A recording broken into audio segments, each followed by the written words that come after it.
Jeremy, if you just start with opening remarks about being drafted by the Rockets, please.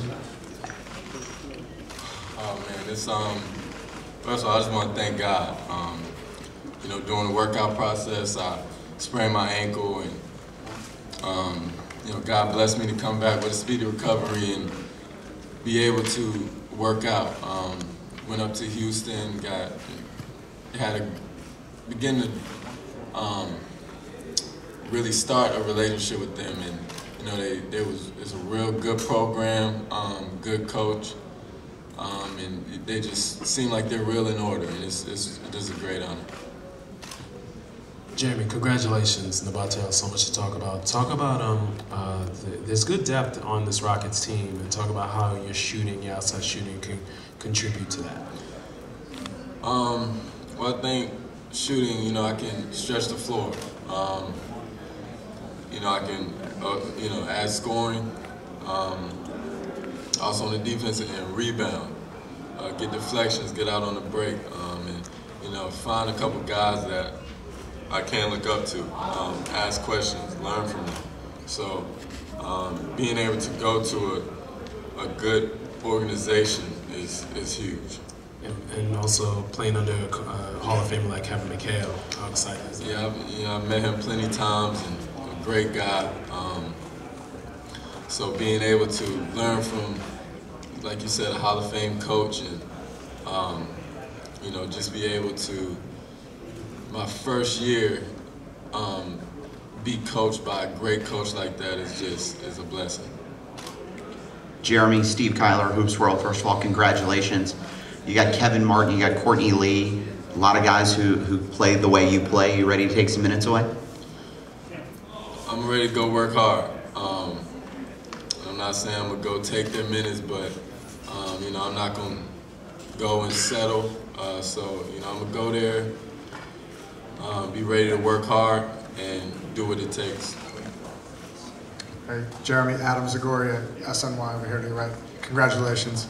When you left meeting with the Rockets yesterday, did you know they were going to pick you? Did they tell you they would?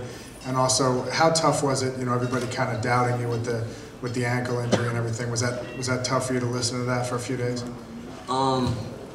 When I left the meeting, I had no idea. I felt we did have a good meeting, though. You know, it was tough with the ankle, but I think it was almost a good thing, because people try to doubt my heart, doubt my competitiveness, and the whole time I competed when I was working out on a bad ankle. So it just showed my competitiveness, and that, you know, I always want to, you know, push myself. Good luck. Thank you. Hey, Jeremy, Joel Brigham with Hoops World. We saw you in the green room kind of sweating, and you see guys going ahead of you, and you're one of the last guys left out there. What's that like for a player, you know, sitting there waiting, seeing other guys go ahead of you? Well, it was tough. I was just waiting. I was like, man, you know, I was just waiting. But, you know, you see people go in front of you, and you're happy for them as well. And but as time go on, you know, it was only it was still in the lottery, and I was sweating. But, you know, that's just me being anxious and nervous. So once I heard my name called, though, it was one of the greatest feelings. Jeremy, over here, right here. Congratulations. Adina Andrews from ESPN.com. I was wondering, for a lot of guys, this is the first job that they'll ever have. Have you ever had another job as a youth? I know, you know, your dad's a pastor. You guys ever get involved with other types of jobs? Have I ever had a job, you said? Yeah, like another job. A paying job. Other than like working as camps, stuff like that. Yeah. I've worked as camps before. I've worked at a baseball field doing the concession stands and stuff like that. But that's about it. What baseball field? How much were you paid? It was a long time ago. I have no idea what field, but what city? I don't even remember how much I was getting paid. Back then I thought it was a lot of money. I was getting paid like $5 an hour or something. Does doing something like that, how does it form you into the person that you are today when you're about to make way more than $5 an hour? How does it shape you as a person? It just teaches you discipline, knowing you gotta get there on time. You know, once you get a little bit of money, you gotta learn to manage your money. And I've always been good with managing my money. Now that I'm gonna get a little more, you know, I have to be disciplined. That played a part in it. Darrell Johnson, New York Beacon.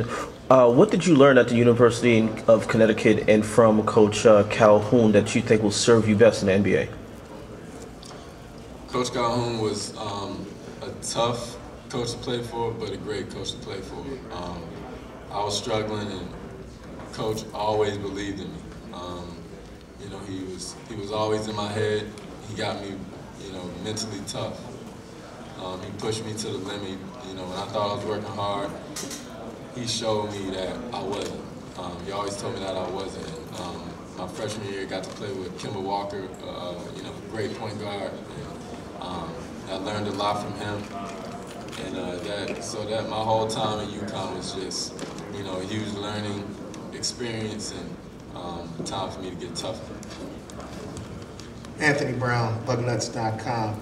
Your competitive nature, is it big to disseminate it against with your teammates? I know Drummond had made mention, some of it might have been perceived as controversial, as a negative, to give him advice to be more focused. But his response was, no, that's not the case. That's not Lamb. He's more positive than that, and that's how he took it. Is that your thing? You big on having everybody focus and, you know, work hard? Well, yeah. I'm not the type to, you know, go cuss my teammates out to get a message across. I'm the type that I'll pull them aside and let them know what they're doing. So I'm not, you know, I'm not the type to get all hype, but I will, you know, tell you, and I will try to lead you in that way. Thank you. No state income tax.